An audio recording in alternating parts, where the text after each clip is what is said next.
Hi guys, good evening. Hi sir, good evening sir. Hi అండి. So welcome to JavaScript. So ఎక్కువ delay చేయకుండా మనము ఎందుకు Java script అనే దాని గురించి ఒక చిన్న ఎగ్జాంపుల్ తీసుకుని ముందుకెళ్ళిపోదాం. V R training .in. సో ఇప్పుడు VLR-training.in అనే పర్టికులర్ వెబ్సైట్కి ఈ ఇమేజ్ని మనము వెబ్ పేజ్లో పెట్టడానికి, ఈ ఇమేజ్ మనకి లెఫ్ట్ సైడ్కి రావడానికి, ఈ హోమ్ అనే డిస్ప్లే అవ్వడానికి, కోర్స్ అనే డిస్ప్లే అవ్వడానికి, అప్కమింగ్ కోర్స్ షెడ్యూల్స్ అనే డిస్ప్లే అవ్వడానికి, ఇలాగ నార్మల్గా అలా కనపడడానికి మనకి HTML అనేది ఉపయోగపడుతుంది. అంటే HTML పర్పస్ ఏంటి? కంటెంట్ని డిఫైన్ చేయడానికి.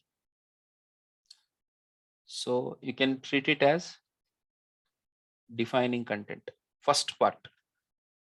తర్వాత ఇంకోటి ఏంటి? స్ట్రక్చర్ చేయడానికి.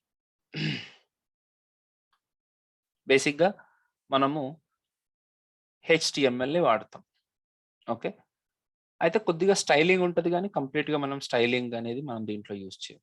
CSS దేనికోసం వాడతాము అని అంటే ఈ కంటెంట్ని బెటర్గా ప్రజెంట్ చేయడానికి ఆర్ స్టైల్ చేయడానికి. ఓకే, మరి జావా స్క్రిప్ట్ని దేనికోసం వాడతాం?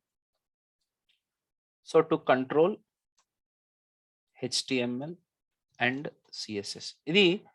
This is the first part of the Java script. బిగినింగ్లో మనకి జావా స్క్రిప్ట్ ఎందుకు అని అంటే స్టార్టింగ్లో దీని పర్పస్ అయితే ఇది. ఓకే, సో HTMLలో కంటెంట్ని మనం ప్లేస్ చేసుకుంటాం, CSSలో ప్రజెంటేషన్ని ప్లేస్ చేసుకుంటాం, జావా స్క్రిప్ట్లో కంట్రోల్ అంటే HTMLని CSSని కంట్రోల్ చేయడానికి. What do you mean by control? ఇప్పుడు ఇక్కడ ఈ ఇమేజ్ ఇలా డిస్ప్లే అవుతుంది. ఈ పర్టికులర్ బటన్ మీద ఇలా క్లిక్ చేయగానే నెక్స్ట్ ఇమేజ్ వచ్చి ఇక్కడ లోడ్ అవ్వడానికి. This is what the control. అంటే ఏదైనా ఒకటి క్లిక్ చేసినప్పుడు ఆ కంటెంట్ మారడం. అంటే ఇప్పుడు ఏది మనకి ఇక్కడ డిస్ప్లే కావాలనే కంట్రోల్ మనకి జావా స్క్రిప్ట్లో ఉంటుంది.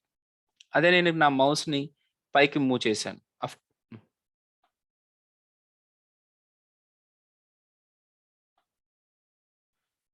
నా వాయిస్ బ్రేక్ అవుతుంది అంటున్నారు. ఇది అందరికీ జరుగుతుందా, కేవలం శరత్ కుక్కలకేనా? No sir, clear sir.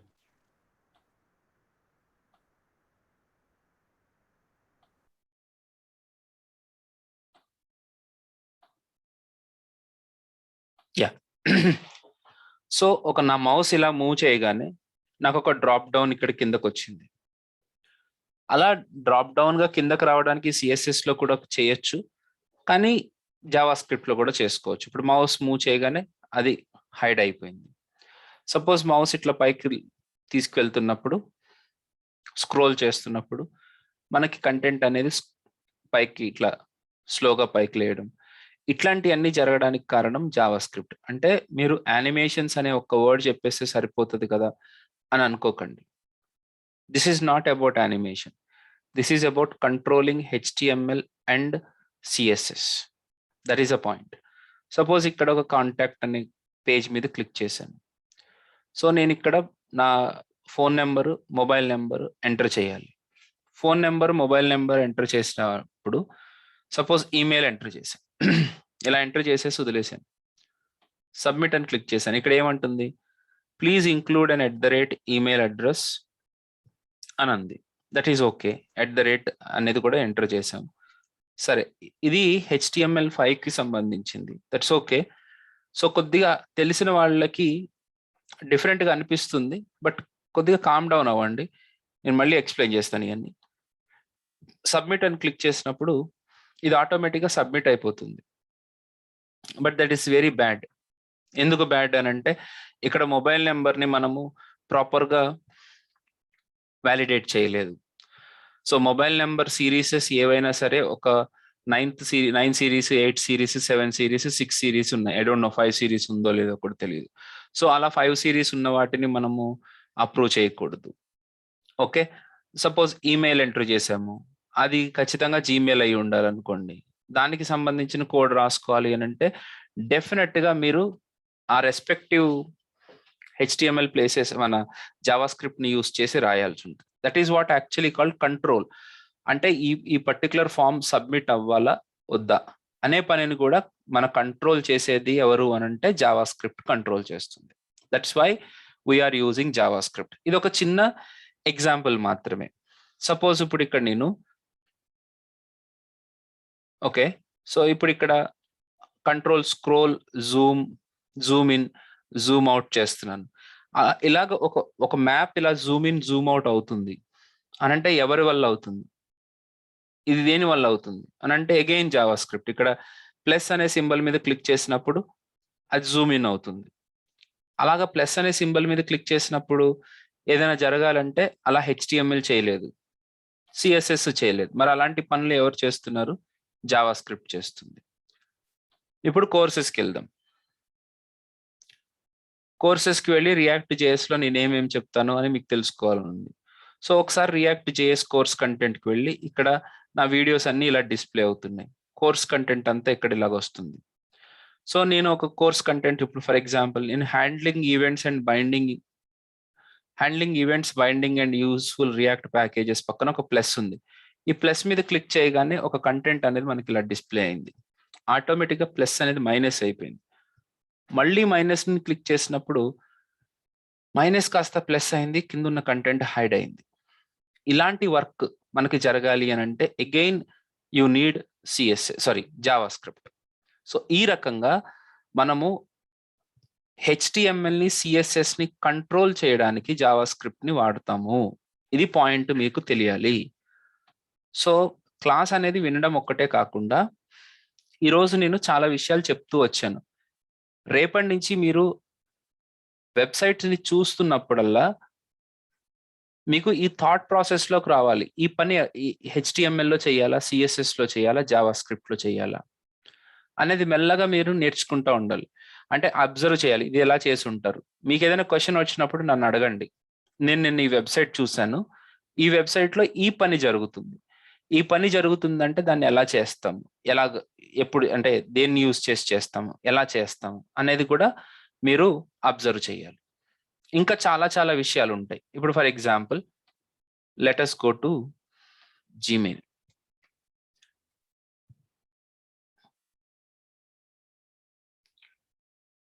ఇప్పుడు ఇక్కడ లోడ్ బేసిక్ హెచ్టిఎంఎల్ ఇవన్నీ జరుగుతున్నాయి కదా. నేను ఇప్పుడు అన్రెడ్ అని క్లిక్ చేశాను, అది ఆటోమేటిక్గా అన్రెడ్ అయిపోతుంది. ఓకే, సపోజ్ అన్రెడ్ లోపల నేను ఒక పర్టికులర్ లింక్ మీద క్లిక్ చేయగానే ఇక్కడ ఇంతకుముందు 19 అని ఉండేది, ఇప్పుడు 18 అయిపోయింది. సరే, ఐడిబిఐ బ్యాంక్ మీద క్లిక్ చేసినప్పుడు ఇక్కడ ఆటోమేటిక్గా 8017 అని అయింది. ఇది ఎలా జరుగుతుంది? ఇలా జరగాలంటే మనకి ఏం కావాలి? ఇక్కడ నేను ఏదో చేస్తుంటే ఇక్కడ చేంజెస్ ఎలా జరుగుతున్నాయి? ఓకే, అలా చేయాలంటే రియాక్ట్ ఎలా వాడతారు అది వేరే విషయం. ముందు మనం అర్థం చేసుకోవాల్సి ఇలాంటి పనులన్నీ కూడా మనకి చేసి పెట్టేది జావా స్క్రిప్ట్. ఇప్పుడు కంపోజ్ అని మెయిల్ క్లిక్ చేశాను, ఇప్పుడు ఇక్కడ సెండ్ అని అంటాను. సెండ్ అని అన్నప్పుడు మనకు ఒక ఎర్రర్ వచ్చింది, ప్లీజ్ స్పెసిఫై అట్లీస్ట్ 1 రెసిపియంట్. సరే, ఇక్కడ ఇలా చేసేసి వదిలేశాను, సెండ్ అని అంటున్నాను. ఇక్కడ ఏమైనా ఎర్రర్ వచ్చింది, the address SDF into 2 field was not recognized. Please make sure that address are properly formed. దీన్ని క్లోజ్ చేయగానే అది రిమూవ్ అయిపోవాలి. ఈ పనులన్నీ ఎవరు చేస్తున్నారు? హూ విల్ డూ దట్ అని అంటే the answer is Java script. Okay, ఇది కాకుండా నేను ఇక్కడ ఇంకొక చిన్న పని గురించి మీకు చెప్పాలని నేను ఇది ఓపెన్ చేశాను. That is add to create an account అని అంటున్నాం. క్రియేట్ అని అన్నప్పుడు ఇక్కడ మనము రకరకాల అకౌంట్ పేర్లు ఇచ్చుకోవచ్చు. ఫర్ ఎగ్జాంపుల్ బిందు మాధురి అని ఉంది. తర్వాత యూజర్ నేమ్ ఇస్తున్నాను. సపోజ్ ఇప్పుడు బిందు మాధురి అని చెప్పి నేను పక్కన క్లిక్ చేశాను. చూడండి, ఇంకా నేను పాస్వర్డ్ అని టైప్ కూడా చేయకుండానే ఆటోమేటిక్గా ఇక్కడ ఏం చెప్తుంది, this user name is taken, try another. ఈ పర్టికులర్ విషయం మన బ్రౌజర్కి ఎట్లా తెలిసిపోయింది ఇది? అంటే మన బ్రౌజర్కో మన కంప్యూటర్కో బిందు మాధురి అనే పర్టికులర్ ఈమెయిల్ నేమ్ని ఆల్రెడీ ఎవరో తీసేసుకున్నారు అని చెప్పేసి ఎలా తెలిసింది? హౌ తెలిస్తేనే కదా అక్కడ డిస్ప్లే చేసేది. How does it know? Yes, అక్కడ జరుగుతున్నది ఏంటి అని అంటే, చూడండి ఇక్కడే ఒక చిన్న ఎడిషన్ అన్నమాట. మన జావా స్క్రిప్ట్ ఇంకా ఏం చేస్తుంది అనడానికి. సో మనము ఆల్రెడీ మన బ్రౌజర్ లోపల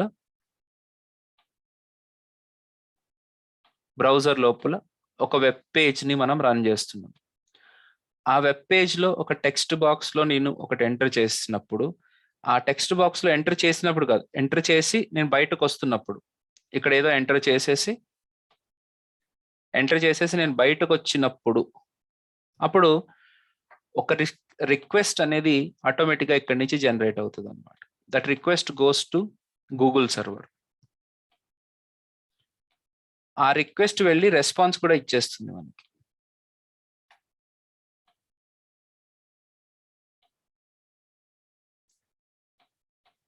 రెస్పాన్స్ కూడా ఇస్తుంది.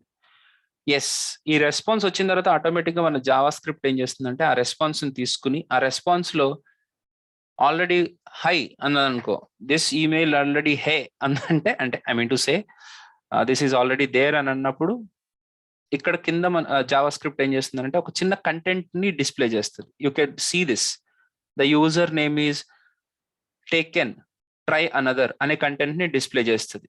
మళ్ళీ రీఫ్రెష్ చేసి చూపిస్తున్నాను మీకు.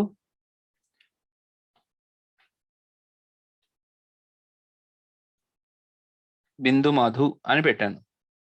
This user name is already taken, try another. ఈ కంటెంట్ డిస్ప్లే చేయడమే కాదు, ఈ రెడ్ కలర్ లో రావడం, ఇదంతా జరుగుతుంది అనమాట. అర్థమవుతుందా? సపోజ్ ఇప్పుడు నేను ఏ డేటా ఎంటర్ చేయకుండా నెక్స్ట్ అని క్లిక్ చేశాను అనుకోండి, ఏవేవైతే మ్యాండేటరీ ఫీల్డ్స్ ఉన్నాయో వాటన్నిటికీ మనకి రెడ్ కలర్ బాక్స్ వచ్చేసింది. ఇంకా ఎన్ని అంటే చిన్న చిన్న విషయాలే ఇవన్నీ చెప్పేది, కానీ చాలా వాల్యుబుల్. అవన్నీ చేయడమే మన పని. మన పేజ్ రీలోడ్ కాగానే ఫస్ట్ డైరెక్ట్గా మన ఫోకస్ అనేది మనకి ఈ టెక్స్ట్ బాక్స్కి వెళ్ళిపోయింది. ఇలా వెళ్ళడానికి కూడా మనము జావా స్క్రిప్ట్ని నేర్చుకోవాలి. ఓకే, అలాంటి పనులు చేయడానికి కూడా మనకి జావా స్క్రిప్టే కావాలి. ఇప్పుడు అంతెందుకు, మనం ఎక్కడికో వెళ్ళనవసరం లేదు. విఎల్ఆర్ ట్రైనింగ్లో కాంటాక్ట్ అస్ పేజ్ ఉంది. ఇప్పుడు మేము అంత జావా స్క్రిప్ట్ ఏం వాడలేదు మా వెబ్సైట్లో. సో ఈ పేజ్ లోడ్ అవ్వగానే ఆటోమేటిక్గా మన ఫోకస్ అనేది దీని మీదకి వస్తుందా? రావట్లేదు. మనము ఓకే, యూజర్కి అవకాశం ఇస్తున్నాం దీని నుంచి మిస్ అవ్వడానికి. సో నేను చెప్పేది ఏంటి అని అంటే, అలాంటి పనులు చేయాలి అని అంటే ఒక ఫామ్ క్రియేట్ చేస్తే సరిపోదు. ఫామ్తో పాటు మనకి జావా స్క్రిప్ట్ తెలిసి ఉండాలి. So it is actually controlling HTML, CSS, and one more thing is requesting APIs is possible. APIs అంటే ఏంటి అనేది మనం తెలుస్తాం. అదే ఇందాక మనకి ఆ ఈమెయిల్ ఐడి ఉందా లేదా అనేది తెలియడానికి మనము యాక్చువల్గా బ్యాక్ ఎండ్లో ఒక రిక్వెస్ట్ సర్వర్కి జనరేట్ చేసి రెస్పాన్స్ తెచ్చుకున్నాం అనమాట. ఈ పనిని చేసి పెట్టింది కూడా Java script. This is also done by Java script. రెండోది, ఇంకా ఏమేం చేయాలి ఒకవేళ అంటే, సాకెట్ కమ్యూనికేషన్ అనేది ఒకటి ఉందన్నమాట. సాకెట్ కమ్యూనికేషన్ ఎందుకు అని అంటే, మన APIs, మన చాట్ బాక్సెస్ ఇట్లాంటివి ఉంటాయి కదా. ఏదైనా ఒక వెబ్సైట్లోకి వెళ్ళారనుకోండి, మీరు అక్కడ చాట్ ఆప్షన్ ఇస్తాం. మన వెబ్సైట్కి లేదు, బట్ ఇప్పుడు మీరు వేరే వెబ్సైట్కి వెళ్తే అక్కడ చాట్ ఆప్షన్ కింద నుంచి కనపడుతుంది. ఆ చాట్ ఆప్షన్ని డెవలప్ చేయడానికి ఈ సాకెట్ కమ్యూనికేషన్ అవసరం అవుతుంది. ఆ పనిని కూడా మనకు చేసి పెడుతుంది. ఇంకా ఏం చేస్తుంది? క్యాన్వాస్. అఫ్ కోర్స్ క్యాన్వాస్ అని అంటే క్యాన్వాస్ ఆర్ SVG మీకు ఒక యానిమేషన్స్ వాటిని క్రియేట్ చేస్తుంది. ఇంకా చెప్పాలంటే మీడియా కంట్రోల్.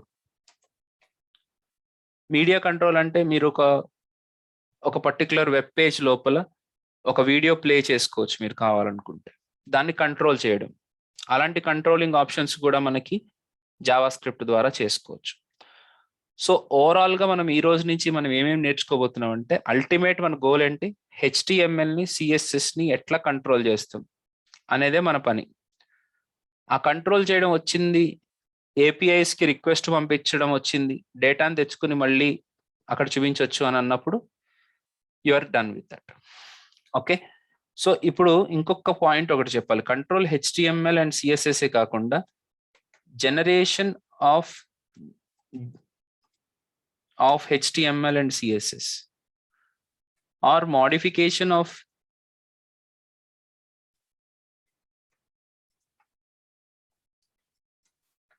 సిఎస్ఎస్, ఇవన్నీ పనులు కూడా జావా స్క్రిప్టే చేస్తుంది. అంటే కొత్తగా హెచ్టిఎంఎల్ ని సిఎస్ఎస్ ని జనరేట్ చేయడం.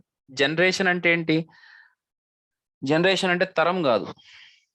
Okay, I'm talking about generation means it is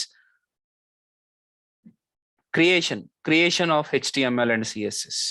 మీరు కొత్తగా ఒక ఎలిమెంట్ ని జనరేట్ చేయడం, ఇట్లాంటి పనులు కూడా చేస్తుంది.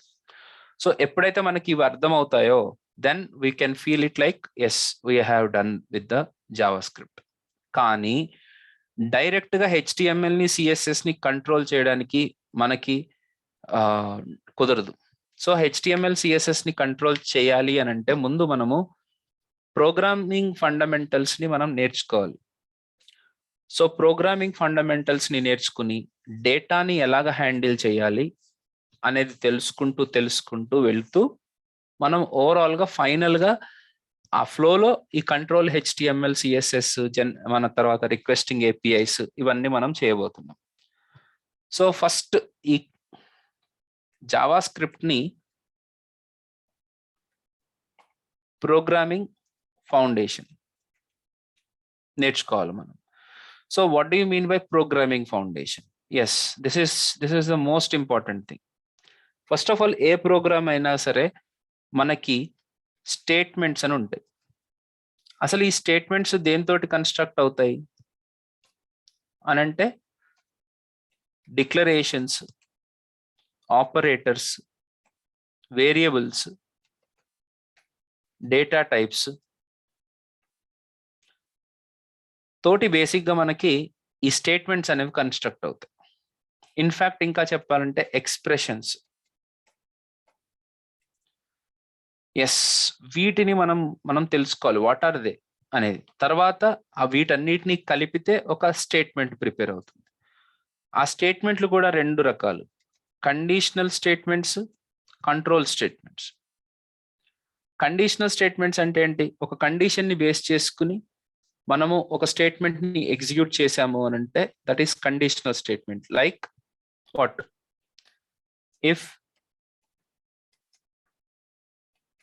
if else, స్విచ్, వీటిని కండిషనల్ స్టేట్మెంట్స్ అని అంటారు.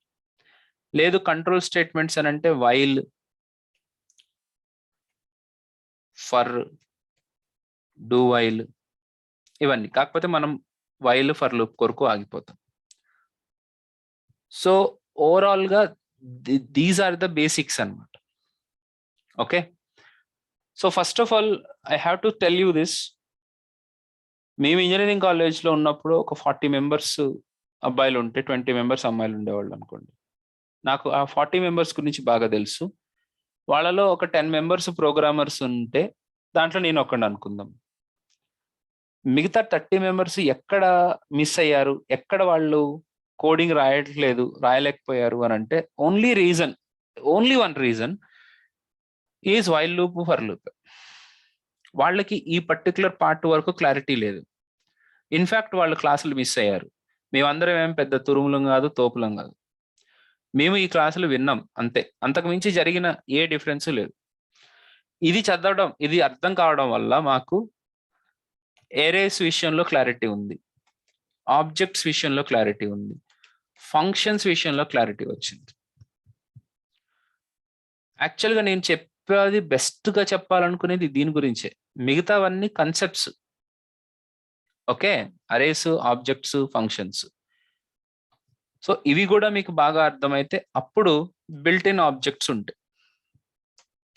బిల్ట్ ఇన్ ఆబ్జెక్ట్స్ ఏంటి? ఆ బిల్ట్ ఇన్ ఆబ్జెక్ట్స్ అని అంటే డాక్యుమెంట్ ఆబ్జెక్ట్ కానీ, విండో ఆబ్జెక్ట్ కానీ, డేట్ ఆబ్జెక్ట్ కానీ, రెగ్యులర్ ఎక్స్ప్రెషన్ ఆబ్జెక్ట్ కానీ, ఆబ్జెక్ట్ అనే ఇంకొక ఆబ్జెక్ట్ ఉంది అది గురించి కానీ, స్ట్రింగ్ గురించి కానీ, వీటి గురించి మనం తెలుసుకోవాల్సి ఉంటుంది. ఇవి తెలుసుకున్నప్పుడు మీకు ఈ డాక్యుమెంట్ ఆబ్జెక్ట్ తోటి, విండో ఆబ్జెక్ట్ తోటి మనము ఈ HTML ని, CSS ని కంట్రోల్ చేసేయచ్చు, జనరేట్ చేయొచ్చు, మాడిఫై చేయ. దీని తర్వాత మనకి కొన్ని బిల్ట్ ఇన్ ఆబ్జెక్ట్స్ ఉన్నాయి. That they are called as XML HTTP request object. దీంతో మనము అజాక్స్ ని ఇంప్లిమెంట్ చేయొచ్చు.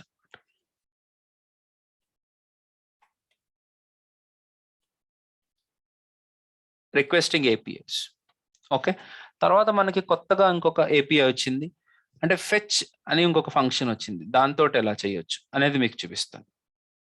ఓకే, సో ఇలాగ ఇవన్నీ మనం ఏం పెద్దగా డిస్కస్ చేయం. సాకెట్ కమ్యూనికేషన్ సి మీరంతా క్విక్గా కనుక నేర్చుకోగలిగితే నేను అది చూపిస్తాను, లేకపోతే ఇవే సరిపోతాయి మనకి. ఓకే, సో ఇప్పుడు ఈ ఫెచ్ కాన్సెప్ట్కి వెళ్లే ముందే ఆల్రెడీ మనము ఈ ఫంక్షన్స్ ని డిఫైన్ చేసుకునేటప్పుడే చాలా విషయాలు తెలుసుకోవాల్సి ఉంటుంది. ఓకే, వీటన్నిటిని మనం ఎంత జాగ్రత్తగా, ఎంత క్లియర్గా తెలుసుకుంటే అప్పుడు మీకు జావా స్క్రిప్ట్ మిగతా పార్ట్స్ అర్థమవుతాయి. So once you are clear with these things, ఒకసారి మీరు వీటన్నిటి విషయంలో క్లారిటీ వచ్చిన తర్వాత, మనది ఎలాగో జావా స్క్రిప్ట్ రియాక్ట్ బ్యాచ్ కాబట్టి ES6 ఫీచర్స్ ని మనము ఖచ్చితంగా తెలుసుకోవాలి. వాట్ కైండ్ ఆఫ్ థింగ్స్ అని అంటే ఫస్ట్ మీరు అర్థం చేసుకోవాల్సింది డీస్ట్రక్చరింగ్. ఈ డీస్ట్రక్చరింగ్ అనే ఒక కాన్సెప్ట్ ని నేను 1 డే చెప్తాను. ఓకే, అంత టైం ఎందుకు అంటే 1 hour చెప్పాల్సి వస్తుంది. ఎందుకు అంత టైం తీసుకుంటారు అని అంటే అసలు రియాక్ట్ మొత్తంలో ఉండేది డీస్ట్రక్చరింగే. Okay, right. దాని తర్వాత మనము యారో ఫంక్షన్స్ అని, తర్వాత లెట్ కాన్స్ట్ గురించి, వీటి గురించి డిస్కస్ చేస్తూ ఉంటాం. తర్వాత మెయిన్గా modules, classes or 2 more topics, ఇంకా అడ్వాన్స్డ్ ఫంక్షన్స్ కొన్ని ఉన్నాయి, వాటి గురించి ES6 ఫీచర్స్ గురించి డిస్కస్ చేస్తాం. After that will discuss JSX and React and Redux. సరే, ఈరోజు మరి నేను వీటి గురించి ఎలా చెప్పాలి, ఏం చెప్పాలనేది నేను రేపు మళ్ళీ ఎక్స్ప్లెయిన్ చేస్తాను. లేకపోతే ES6 ఫీచర్స్ అయిపోయిన తర్వాత మళ్ళీ మనం వీటి గురించి కూలంకుషంగా డిస్కస్ చేద్దాం. ఎందుకంటే మీకు JSX అనే దాని ఇంపార్టెన్స్ ఏంటనేది అప్పుడే మీకు తెలియదు. ఓకే, ఇక్కడ వాడుతున్నప్పుడు దాని ఇంపార్టెన్స్ అనేది మీకు తెలుస్తుంది. Okay, right. ఇప్పుడు దీంట్లో డిక్లరేషన్స్ విషయంలో కానీ, ఆపరేటర్స్ అనే విషయంలో కానీ, వేరియబుల్స్ అనే విషయంలో కానీ, డేటా టైప్స్ అనే విషయంలో కానీ మీకు క్లారిటీ లేకపోతే, అవి ఎందుకు అలా బిహేవ్ చేస్తున్నాయని మీకు తెలియకపోతే లోపల ఏం రాస్తారని తెలియదు. ఓకే, సో డెఫినెట్గా నాకు టైం పడుతుంది, ఇవన్నీ చెప్పడానికి టైం పడుతుంది. నేను బ్యాచ్ని కన్సిడర్ చేసేటప్పుడు కంప్లీట్గా 0 అనుకునే స్టార్ట్ చేస్తాను. Point number 1. సో దీంట్లో ఏ కాంప్రమైజు లేదు. ఒకవేళ ఎవరికైనా తొందర ఉంటే రేపటి నుంచి రాకండి, స్ట్రైట్ అవే చెప్తున్నాను. ఈ బ్యాచ్ కానీ నేను ఇప్పటికీ బ్యాచ్ చెప్పినా that is considered to be 0 ఎవరికైతే ఉందో, వాళ్ళకి ఏం నాలెడ్జ్ లేదో వాళ్ళని దృష్టిలో పెట్టుకునే చెప్తాను. Okay, yeah. సెకండ్ థింగ్, రెండో విషయం,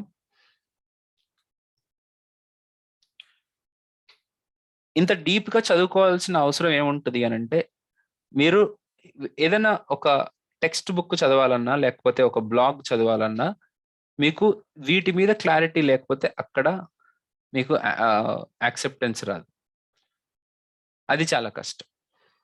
మీరు చదువుతుంటారు కానీ అది అర్థం కాదు, అన్ని మనకు తెలిసిన విషయాలుగానే అనిపిస్తాయి, కానీ ఏది ఎందుకు అక్కడ వాడారో తెలియదు. ఫర్ ఎగ్జాంపుల్, ఊరికే ఒక చిన్న ఒక డెఫినేషన్ గురించి చూపిస్తాను.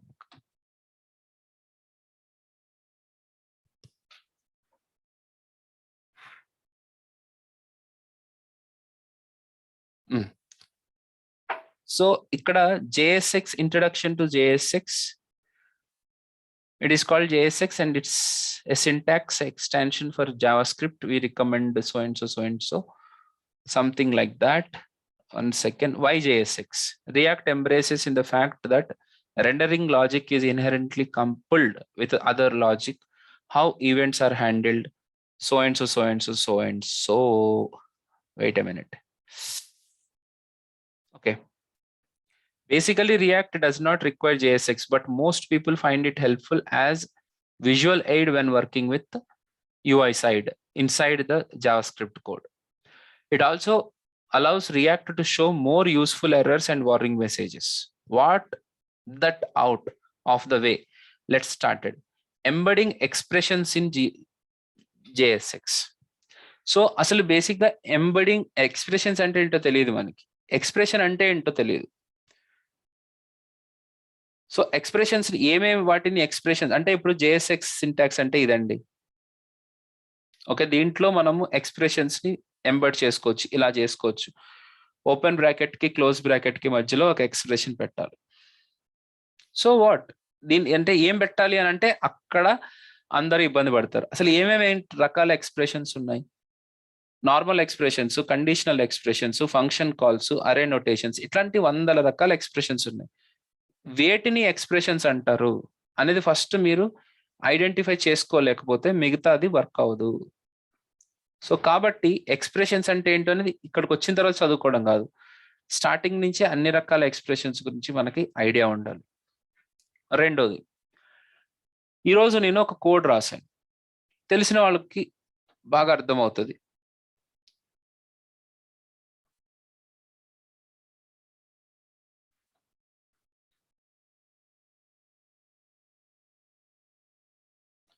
చాలా చిన్న అప్లికేషన్, ఏమీ లేదు.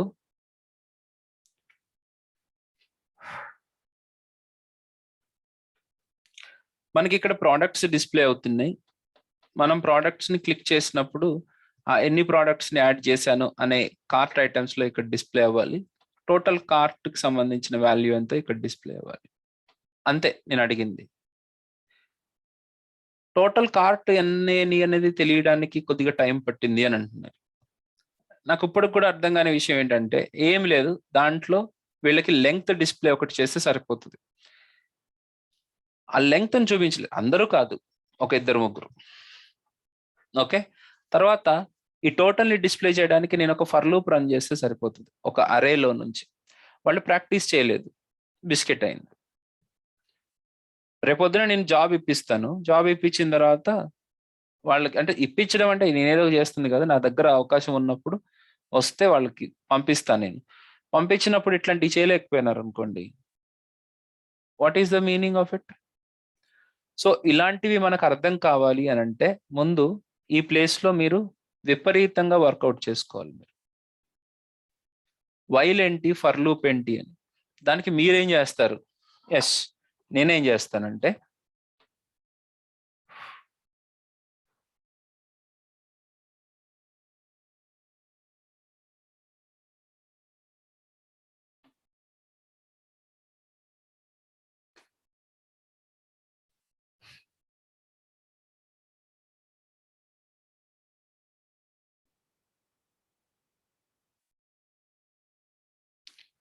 ఓన్లీ ఒక లూప్స్ మీద మనకి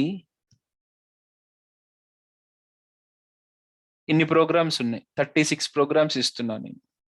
ఓకే, ఇవ్వడం అంటే నేను చేసి చూపించడం అంటే నేను 100 సార్లు చేసి చూపిస్తా, నాట్ అన్ ఇష్యూ. కానీ నేను కొన్ని చెప్పి కొన్ని మీతో చేయిస్తా. అట్లా చేయించడం వల్ల ఏమవుతుంది అని అంటే లాజిక్ ఎట్లా డెవలప్ చేయాలని మీకు వస్తుంది. అండ్ మీరు ఎక్కడ స్ట్రగుల్ అవుతున్నారు అనే దాని మీద నాకు తెలుస్తుంది. సో దాన్ని బేస్ చేసుకుని ఎన్ని రోజులు జావా స్క్రిప్ట్ చెప్పాలి, ఇంకా టైం ఉంది అని అనుకున్నప్పుడు ఇంకొక 2-3 టాపిక్లు ఎక్కువ చెప్పాలనేది అప్పుడు డిసైడ్ చేసుకుంటాను. ఓకే, కానీ ముందు మీకు ఆ ఫండమెంటల్స్, ఫౌండేషన్స్ చాలా క్లియర్ గా తెలిసి ఉండాలి. తెలిసి ఉండాలంటే మీరు ముందు వీటన్నిటిని చెయ్యాలి, మీరు కంప్లీట్ గా ఫాలో అవ్వాలి.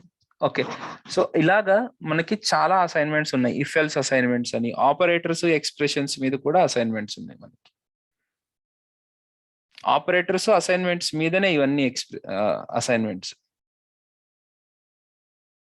ఓకే, సో ఇవన్నీ చేసినప్పుడు then you will actually understand what is the meaning of programming fundamentals.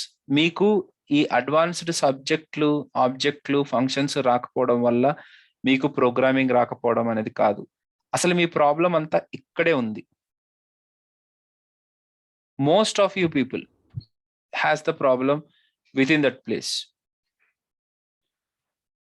ఇవి కనుక క్లియర్గా వస్తే, కొద్దిగా వీటి గురించి కూడా కొద్దిగా గ్రిప్ ఉంటే, పులి you can actually rule the world. Okay, so కొంతమంది డెవాప్స్ చేసేవాళ్ళు ఉన్నారు. వాళ్ళందరూ కోడర్స్ మీద, డెవలపర్స్ మీద, కోడ్ మీద ఎంత డిపెండ్ అయిపోతూ ఉంటారంటే కనీసం ఒక చిన్న లైన్ ఆఫ్ కోడ్ రాయడం రాదు వాళ్ళకి. కొద్దిగా లాజిక్ డెవలప్ చేయడం రాదు.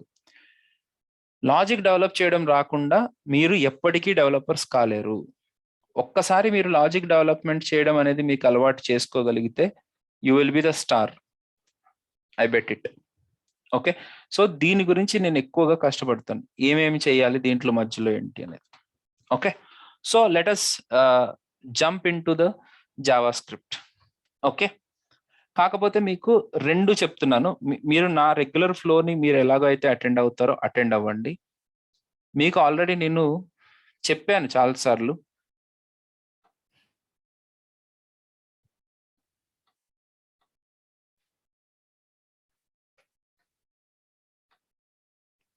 Java script foundation in Telugu. ఇదిగోండి, విఎల్ఆర్ ట్రైనింగ్ వీడియోస్ కొన్ని ఉన్నాయి. అవి 39 వీడియోస్ నేను క్రియేట్ చేసి పెట్టాను. మీకు దీంట్లో ఇంకొక రకంగా అంటే ఎక్స్ప్లెయిన్ చేశాను, ఒక డిఫరెంట్ వేలో ఎక్స్ప్లెయిన్ చేయాలని దీంట్లో చేశాను. వాటిని కూడా కంటిన్యూస్గా ఫాలో అవ్వండి. ఓకే, కంటిన్యూస్గా జావా స్క్రిప్ట్ కోడ్ ఎలా రాస్తాము ఏంటి అనేది దీంట్లో కూడా మీరు ఫాలో అయితే then you will come to know. Okay, ya, so let us start the foundation and the basics of your JavaScript. So first JavaScript code ఎలా రాయాలి, జావా స్క్రిప్ట్ కోడ్ని మనము ఎలా ఎగ్జిక్యూట్ చేయాలి అనేది చాలా మందికి ఉన్న ప్రాబ్లం, చాలా మందికి ఉన్న క్వశ్చన్. ఓకే, ఫస్ట్ మీరు కావాలనుకుంటే నోట్ ప్యాడ్ అని ఒకటి ఉంటుంది. Note pad, normal note pad, దీన్ని ఓపెన్ చేసి దీంట్లో HTML ట్యాగ్ లోపల స్క్రిప్ట్ ట్యాగ్ లోపల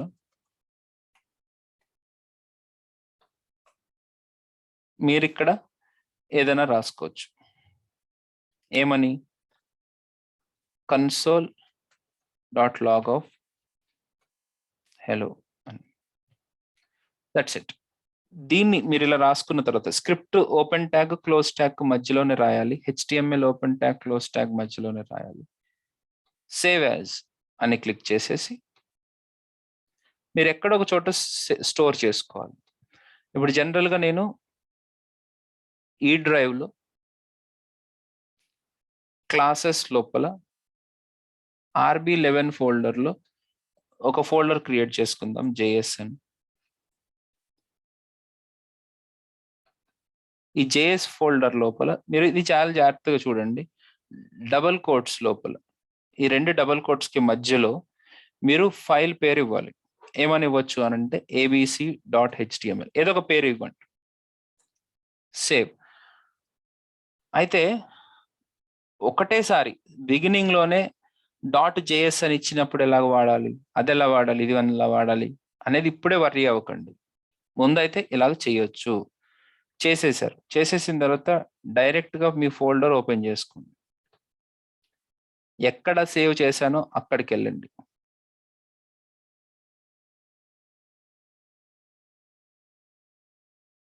ఆ ప్లేస్లోకి వెళ్ళి దాని మీద డబుల్ క్లిక్ చేయండి. సో మీకు ప్లెయిన్గా వస్తుంది output. Don't worry, right click, ఇక్కడ రైట్ క్లిక్ చేస్తే ఓకే, మీరు ఒకవేళ what you say laptops use చేస్తున్నారు అని అంటే ఇక్కడ కూడా ప్రెస్ చేసుకోవచ్చు కదా, దీన్ని కంటెక్స్ట్ మెనూ అంటారు. దీన్ని ఓపెన్ చేసుకోండి, ఇన్స్పెక్ట్కి వెళ్ళి కన్సోల్ ఓపెన్ చేస్తే కన్సోల్లో ఉంటుంది. ఎందుకంటే నేను కన్సోల్లోనే అవుట్పుట్ రావాలి అని చెప్పాను కాబట్టి. కానీ ఇలా రాసుకుంటూ కూర్చుంటే చాలా టైం పడుతుంది. సో మీరు నోట్ ప్యాడ్ని యూజ్ చేయకండి, any editor on your wish. ఎలాంటి ఎడిటర్స్, JS ఎడిటర్స్ అని కొన్ని ఉన్నాయి. అంటే JS ఎడిటర్స్ అంటే ఇవన్నీ జావా స్క్రిప్ట్ ఎడిటర్స్ అనమాట. ఇది atom, Sublime, brackets, VIM, okay, note pad ++, ఇవన్నీ ఎడిటర్సే. వీటన్నిటిలో కల్లా నేను యూజ్ చేసే ఎడిటర్ మీకు బేసిక్స్ చెప్పడానికి Notepad++ వాడతాను. లేకపోతే విజువల్ స్టూడియో కోడ్ అని ఒకటి ఉంటుంది, దాన్ని ఇన్స్టాల్ చేసుకోండి. Notepad++ని ఇన్స్టాల్ చేసుకోండి కావాలనుకుంటే. Okay, but better you go with visual studio code.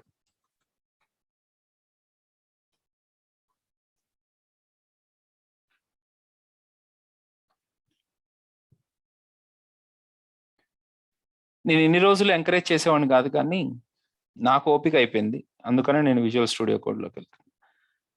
So download for Windows, install. Once you have installed, మీరు ఇలా ఓపెన్ చేసుకోవచ్చు. బేసిక్గా సెర్చ్లోకి వెళ్ళి విజువల్ స్టూడియో కోడ్ అని ఓపెన్ చేసుకోవచ్చు. అట్లా కాకపోతే మీకు ఒక బెస్ట్ ఆప్షన్ ఏంటంటే, మీరు ఎక్కడైతే జావాస్క్రిప్ట్ ఫైల్స్ని సేవ్ చేస్తున్నారో అక్కడ వెళ్ళి ఈ అడ్రస్ బార్ మీద క్లిక్ చేయండి. క్లిక్ చేస్తే, డబుల్ క్లిక్ చేస్తే మళ్ళీ అది పోతుంది. ఓకే, దీన్ని తీసేసి CMD అని టైప్ చేయండి. చేస్తే మీకు డైరెక్ట్గా ఆ పర్టికులర్ ఫోల్డర్ మీద డ్రైవ్ ఓపెన్ అవుతుంది. ఇక్కడికి వెళ్ళిన తర్వాత మీరు చేయాల్సింది ఏంటంటే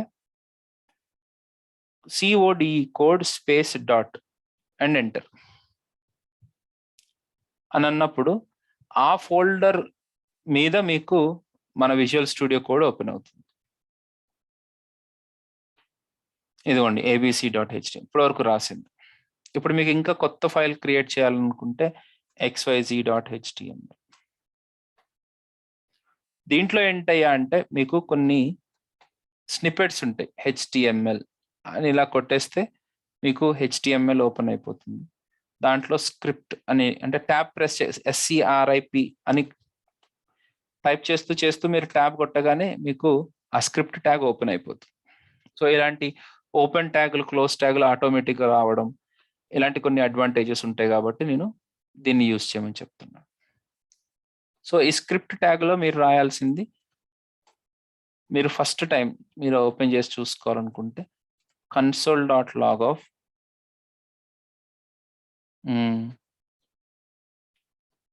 hello Praveen Bala. సేవ్ చేసేసిన తర్వాత మరి దీన్ని ఎలా రన్ చేస్తాం? Go to that folder, double click on the file. మళ్ళీ దీన్ని ఓపెన్ ఎలా చేస్తాము అని అంటే ఇన్స్పెక్ట్, కన్సోల్ ఓపెన్ చేసుకోవాలంటే ఇక్కడ కన్సోల్. వీటిని డెవలపర్ టూల్స్ అని అంటారు. ఓకేనా? ఇలా లేదు, ఇది మీకు మిస్ అయింది అని అనుకుంటే F12 ప్రెస్ చేయండి. దాంతో అయితే డైరెక్ట్గా కన్సోల్ ఓపెన్ అవుతుంది. లేదు ఇది మీకు నచ్చలేదు అని అనుకుంటే ఇక్కడ ఈ పైన మెనూ లోపల ఇక్కడ మోర్ టూల్స్లోకి వెళ్తే ఇక్కడ డెవలపర్ టూల్స్ అని ఉంది, అది కూడా క్లిక్ చేయండి. దాని ద్వారా కూడా మనకి కన్సోల్ ఓపెన్ అవుతుంది. లేదు అని అనుకుంటే Ctrl+Shift+I తోటి కూడా మనకి డెవలపర్ టూల్స్ ఓపెన్ అవుతుంది. ఈ రకంగా మీరు డెవలపర్ టూల్స్ని ఓపెన్ చేసుకోవచ్చు. Understood the point? Ya, yes. So ఈ రకంగా మనము ఒక ప్రోగ్రామ్ని రాయడం, రాసిన దాన్ని ఎగ్జిక్యూట్ చేయడం. ఓకే, వాస్తవానికి ఇలా ఎగ్జిక్యూట్ చేయకూడదు. మనం రిక్వెస్ట్ పంపించి రెస్పాన్స్ తెచ్చుకుని మాత్రమే ఎగ్జిక్యూట్ చేయాలి. But okay, today will do like this. మనం కొన్ని రోజులు అర్థం చేసుకునేదాకా, అసలు JavaScript as a programming లాంగ్వేజ్గా అర్థం చేసుకునేదాకా we have to follow this. Okay, మీకు నేను మొత్తం మెటీరియల్ ఇస్తాను, కంగారు పడకండి. ఓకే, సో ఈరోజే ఫార్వర్డ్ చేస్తాను మోస్ట్లీ ఆ ఫస్ట్ సంబంధించిన మెటీరియల్. ఎవరైతే నాకు గ్రూప్లో వాట్సాప్లో ఉన్నారో వాళ్ళందరికీ నేను ఈరోజు ఫార్వర్డ్ చేసేస్తాను. Okay, ya. So this is how we write the basic JavaScript program. Right. So console log అనేది ఏంటంటే console.log అనే దాంట్లో మనం ఇలా డబుల్ కోట్స్ పెట్టేసి మనం ఏదన్నా టెక్స్ట్ రాసినప్పుడు అది డైరెక్ట్గా కన్సోల్లో ప్రింట్ అవుతుంది. అదే ఇప్పుడు అలా కాదు, నాకు ఒక బాక్స్ లాగా ప్రింట్ అవ్వాలి, ఇట్లా పైకి వచ్చి బాక్స్ లాగా ప్రింట్ అవ్వాలి అని అంటే ALERT అలర్ట్ అని ఉంది. Alert of hello developers, how are you doing. Save. And ఇప్పుడు ఏం చేయాలంటే మళ్ళీ నేను ఇక్కడ సేవ్ చేసిన ప్రతిసారి మళ్ళీ మనం ఫోల్డర్కి వెళ్ళి డబుల్ క్లిక్ చేయాల్సిన పని లేదు. ఆల్రెడీ ఈ ప్రోగ్రామ్ అనేది ఆల్రెడీ ఓపెన్ అయిపోయి ఉంది కదా, దాని మీద రీఫ్రెష్ బటన్ ప్రెస్ చేయండి, చేస్తే చాలు. అప్పుడు ఇక్కడ అలర్ట్ బాక్స్ గా వచ్చింది, hello developers how are you doing అనేది ఒక అలర్ట్ రూపంలో వచ్చింది. అది కన్సోల్లో డిస్ప్లే కాలేదు, అలర్ట్ రూపంలో మనకి వచ్చింది అనమాట. దాన్ని అవుట్పుట్ చూడడానికి మనము యూస్ చేసే విధానం. సరే, అవుట్పుట్ చూడడం ఎలాగో తెలిసిపోయినప్పుడు మనకి ఇన్పుట్ ఎలా తీసుకోవాలో కూడా తెలియాలి. ఇన్పుట్ ఎలా తీసుకుంటాము అని అంటే ఒక అప్రోచ్, ఇది కేవలం ఒక మెథడ్ మాత్రమే. కన్ఫర్మ్ అని ఒక ఫంక్షన్ ఉంటుంది. ఆ ఫంక్షన్ లోపల ఆ ఫంక్షన్ ని కనుక మనం కాల్ చేస్తే మనకి రిఫ్రెష్ చేయగానే this page says, oh sorry confirm కాదమ్మా, prompt, PROMPT, prompt. Yeah, refresh చేయగానే మనకి ఒక బాక్స్ ఓపెన్ అయింది. దీని లోపల మనం డేటాని పెట్టవచ్చు అనమాట. ఓకే, తర్వాత ఇది అలర్ట్ బాక్స్, దీని పక్కన పెట్టేసి నాకు రెండు బాక్సులు కావాలంటే, ఎందుకు నాకు 2 బాక్సులు కావాలంటే 2 వాల్యూస్ తీసుకుని ఆ 2 వాల్యూస్ అడిషన్ ఎంత అనేది మనము షో చేయాలనుకోండి. అప్పుడు ఏం చేస్తాం, 2 ప్రాంప్ట్లు పెట్టాం. సో ఇప్పుడు ఫస్ట్ ఇలాగా పేజ్ సేస్ అని చెప్పేసి ఇక్కడ ఒక టెక్స్ట్ బాక్స్ అయితే వచ్చింది. దీంట్లో ఫస్ట్ వాల్యూ ఎంటర్ చేశాను. తర్వాత మళ్ళీ ఓకే అని ప్రెస్ చేయగానే ఇంకొక బాక్స్ వచ్చింది, దాంట్లో సెకండ్ వాల్యూ ఎంటర్ చేశాను. ఓకే అన్నాను, మరి అవుట్పుట్ ఏమీ లేదు. ఎందుకు లేదు అని అంటే, నువ్వు వాల్యూ తీసుకున్నావు, కానీ తీసుకున్న వాల్యూని ఎక్కడైనా పెట్టాలి కదా, you have to store somewhere. దానికోసమే మనము వేరియబుల్స్ అనే వాటిని వాడతాం. వాటిని ఈ రకంగా డిక్లేర్ చేస్తాం అన్నట్టు, వేర్ ఏ అని. సో ఇలాగ వేర్ ఏ అని చెప్పేసి ఇలా వదిలేసామనంటే I'm declaring A is a variable. Right, ఇప్పుడు నేనేమి కొత్త విషయాలు ఏం చెప్పట్లేదు, మీకు ఊరికే ఒక చిన్న విషయం, హౌ టు మేక్ టీ. ఒక ఇమేజ్ తీసుకుంది. ఫస్ట్ థింగ్ ఏం చేస్తారు, ఇక్కడ టీ పెట్టుకోవాలి అని అన్నప్పుడు ఫస్ట్ చేసే పని ఏంటి, ఒక కప్పు మనము కప్పును తీసుకుంటాం, అంతేగాని వాటర్ పోస్తున్నప్పుడు మధ్యలో తీసుకొచ్చి కప్పును పెట్టాం కదా. సో ముందు మనం కప్పును డిక్లేర్ చేసుకోవాలంటే ఇది ఈ కప్పు టీ కోసం అని ముందు అక్కడ మనం పెట్టుకోవాలి. So that is what we are doing over there. Tea cup, ఇప్పుడు మీరు ఏదైనా టీ పెట్టాలి, అది చాలా ఈజీ కాబట్టి ఓకే. ఇలాంటి ప్లేస్ లో అయితే ఒక చిన్న బౌల్ని మీరు టీ కాయడం కోసం మీరు పెట్టుకుంటారు, ఇట్లా అనమాట. I'm talking about this. So మీరు ఏ వంట చేసినా సరే, హౌ టు మేక్ బిర్యానీ అనుకోండి, మీరు ఈడేంటి బిర్యానీ తినడం ఎలా చెప్తున్నాడు, హౌ టు మేక్ అని అంటే మీరు ఏదైనా చెయ్యాలి అని అంటే మీకు బౌల్స్ కావాలి. అంటే మనము కంప్యూటర్లో ఏదైనా పని చేయాలి అని అంటే మనకు కావాల్సింది వాట్, మెమొరీ. సో ఆ మెమొరీని రిజర్వ్ చేయడానికి మనకి వేరియబుల్స్ కావాలి. అంటే ఏదైనా సరే, మీకు అంతంత టెక్నికల్ టర్మ్స్ ఇప్పుడు అర్థం కాకపోయినా పర్లేదు, మీకు ఇంకా చదువుతున్నప్పుడు ఇంకా అర్థమవుతాయి. బట్ ఓవరాల్గా మనం ఏదైనా వాల్యూని తీసుకుని మనం స్టోర్ చేసుకోవాలంటే మనకి వేరియబుల్స్ కావాలి. అది ఎలాగంటే ఏ ఈజ్ ఈక్వల్ టు ప్రాంప్ట్ అని అనగానే, ప్రాంప్ట్ వల్ల ఏంటి, ఒక టెక్స్ట్ బాక్స్ లాగా మనకి డిస్ప్లే అవుతుంది. దాంట్లో ఎంటర్ చేసిన వాల్యూని మనం ఏలో పెట్టుకుంటున్నాం. అలాగే ఇంకొక ప్రాంప్ట్ బాక్స్ కోసం వేరే వేరియబుల్ క్రియేట్ చేసుకుంటాం, వేర్ బి అని. So b is equal to prompt of అని అంటాను. అంటే ఇప్పుడు ఏమవుతుంది, ఫస్ట్ ఎంటర్ చేసిన వాల్యూ అంటే ఫస్ట్ ప్రాంప్ట్ బాక్స్ లో ఎంటర్ చేసిన వాల్యూ ఏ అనే వేరియబుల్లోకి స్టోర్ అవుతుంది, అంటే ఏలో ఉంటుంది. అలాగే సెకండ్ బాక్స్ లో ఎంటర్ చేసిన వాల్యూ బి అనే వేరియబుల్లోకి స్టోర్ అవుతుంది. ఇప్పుడు చాలా సింపుల్ గా ఈ రెండింటిని కలపాలి మనం. కలిపిన తర్వాత వచ్చిన రిజల్ట్ ని వేరే వేరియబుల్లో స్టోర్ చేసుకోవాలి. దానికోసం నేను ఇంకొక వేరియబుల్ తీసుకుంటాను, సి అని. సో ఇప్పుడు ఫైనల్ గా c is equal to a plus b అని అంటాను. అంటే ఏ అండ్ బి వాల్యూస్ రెండు యాడ్ అయిపోయి వచ్చిన రిజల్ట్ సిలో స్టోర్ అవుతుంది. This is what we have done, right. దీని తర్వాత ఫైనల్ గా వచ్చిన రిజల్ట్ ని నేను కన్సోల్లో కావాలంటే కన్సోల్లో, అలర్ట్ లో కావాలంటే అలర్ట్ లో డైరెక్ట్ గా ప్రింట్ చేసుకుంటాను. ఇవి అర్థం కావడానికి కొద్దిగా టైం పడుతుంది. మీరు వీడియో చూస్తూ మీరు పక్కన చేస్తూ ఉండాలి. ఓకే. సో ఫైనల్గా దీన్ని నేను మళ్ళీ ఎగ్జిక్యూట్ చేస్తున్నాను. రీఫ్రెష్ చేయగానే మళ్ళీ ఎగ్జిక్యూట్ అవుతుంది కోడ్. ఇప్పుడు ఇక్కడ ఏమంటుంది, దిస్ పేజ్ సేస్ అని చెప్పేసి ఒక టెక్స్ట్ బాక్స్ వచ్చింది, దాంట్లో ఒక నెంబర్ ఎంటర్ చేస్తున్నాను. ఓకే అన్నాను. ఇంకొక టెక్స్ట్ బాక్స్ వచ్చింది, దాంట్లో ఇంకొక నెంబర్ ఎంటర్ చేస్తున్నాను. ఓకే అన్నాను.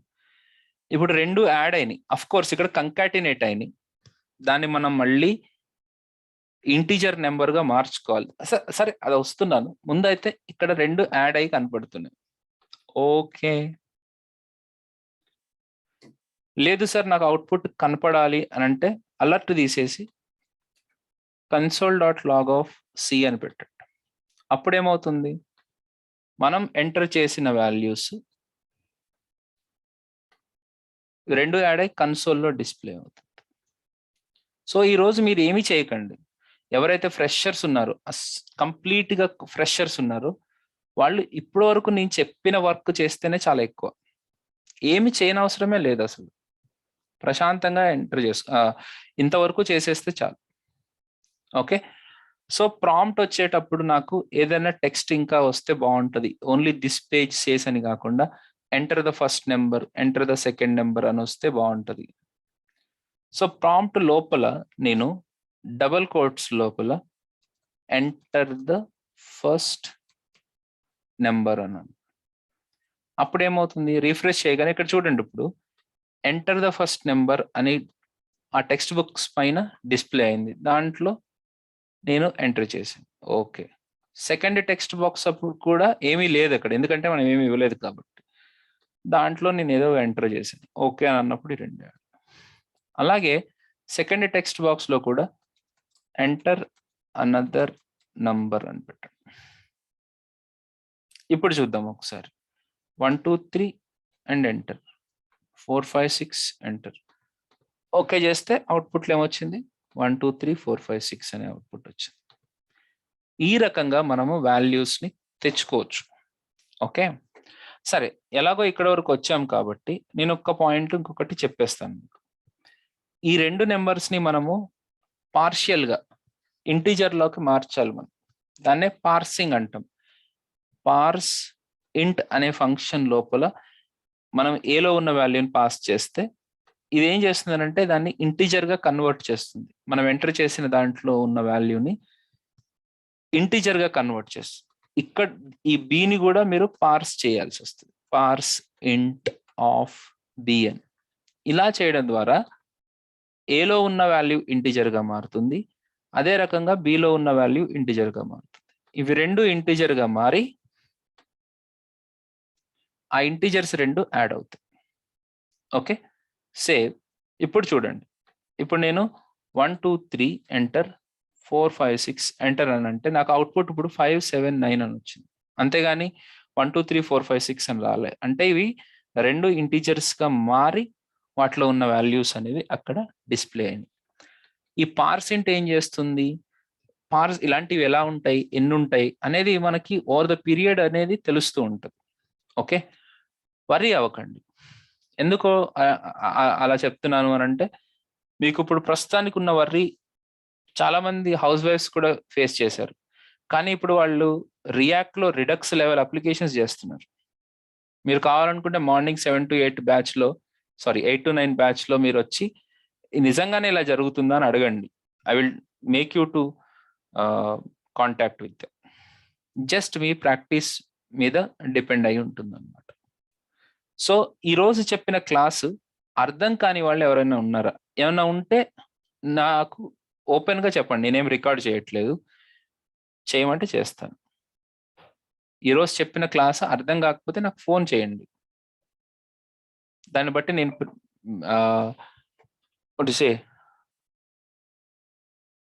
తెలుసుకుంటా ఎవరికి ఎలాగుంది ఏంటి అని.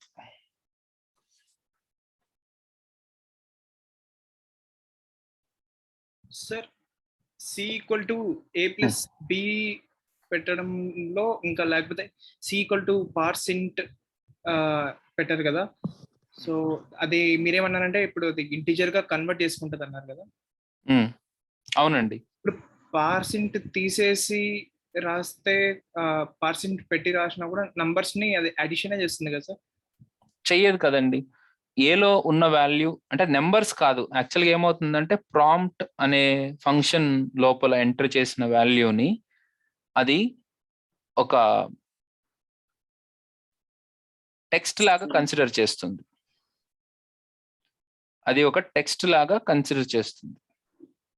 ఓకే ఓకే, సో టెక్స్ట్ అన్న స్ట్రింగ్ అన్న ఒకటే, స్ట్రింగ్ లాగా తీసుకుంటుంది కాబట్టి string plus string is equal to, అంటే స్ట్రింగ్ ప్లస్ స్ట్రింగ్ ని కంకాటినేట్ చేస్తుంది అనమాట, అంతే. ఓకే, అదే మీరు నార్మల్ గా ఏ ఈజ్ ఈక్వల్ టు, ఇప్పుడు ప్రాంప్ట్ లో కాకుండా మీరు ఇలాగ కాకుండా ఏ లోపల 999 అని డైరెక్ట్ గా బి లోపల 880 అని ఇచ్చారు అనుకోండి, అప్పుడు ఏలో ఉన్న వాల్యూ ఆల్రెడీ ఇంటిజర్ కాబట్టి ఇంకా మనము అప్పుడు మళ్ళీ పార్సెంట్ చేయాల్సిన పని లేదు, డైరెక్ట్ గా ఏ ప్లస్ బి అంటే సరిపోతుంది. అర్థమైందా? ముందే ఇంటిజర్ డిక్లేర్ చేసేస్తే పార్సెంట్ రాయని అవసరం లేదు. అవసరం లేదు, ఇంటిజర్ డిక్లేర్ చేయలేదు మనం యాక్చువల్ గా, మనం అక్కడ అలా పెట్టామంటే దానికి మీనింగే ఇంటిజర్ అని అర్థం. ఒకవేళ టెక్స్ట్ ఉంటే కింద మనం ఇన్ ఆర్డర్ టు ఇదిగోండి, మనం ఎలాగో ఆపరేటర్స్ అనే విషయం గురించి డిస్కస్ చేసేటప్పుడు ఇంకా డీటెయిల్డ్ గా తెలుసుకుంటాం, డేటా టైప్స్ గురించి చెప్పుకునేటప్పుడు ఇంకా పర్టికులర్ గా డిస్కస్ చేసుకుంటాం, కంగారు పడకండి. ఇప్పుడు సపోజ్ ఇక్కడ 999 అని ఇలా చెప్పాను, తర్వాత 880 అని ఇలా పెట్టాను, అప్పుడు ఏలో ఏముంది అని అంటే నంబర్ 999 లేదు, స్ట్రింగ్ 999 ఉంది. బిలో ఏముంది అంటే స్ట్రింగ్ 88 అని ఉంది, 888 ఉంది. సో ఇప్పుడు ఏ అండ్ బిని యాడ్ చేస్తే ఏమొస్తుంది అని అంటే 999 888 అని వస్తుంది. అంటే రెండు స్ట్రింగుల మధ్యలో కనుక మనం ప్లస్ ని అప్లై చేస్తే they will concatenate.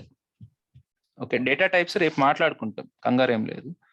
So data types operators గురించి చెప్పినప్పుడు ఇంకా మీకు బెటర్ క్లారిటీ వస్తుంది.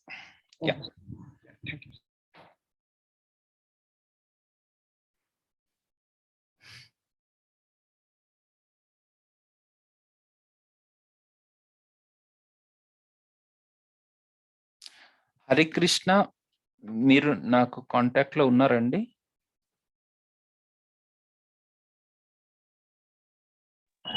లేదు సార్. ఎవరండి? లేదు సార్, హరికృష్ణ. మరి మిమ్మల్ని పింక్ చేయమని చెప్పానండి మొన్న. మొన్న మర్చిపోయాను. మీరు ఒకసారి నెంబర్ నాకు చెప్తారా సార్? నేను మాట్లాడతాను మీతో. సో 9561214818. చూసుకోండి, చెప్పండి సార్. అక్కడ ఉంది చూడండి ఒకసారి.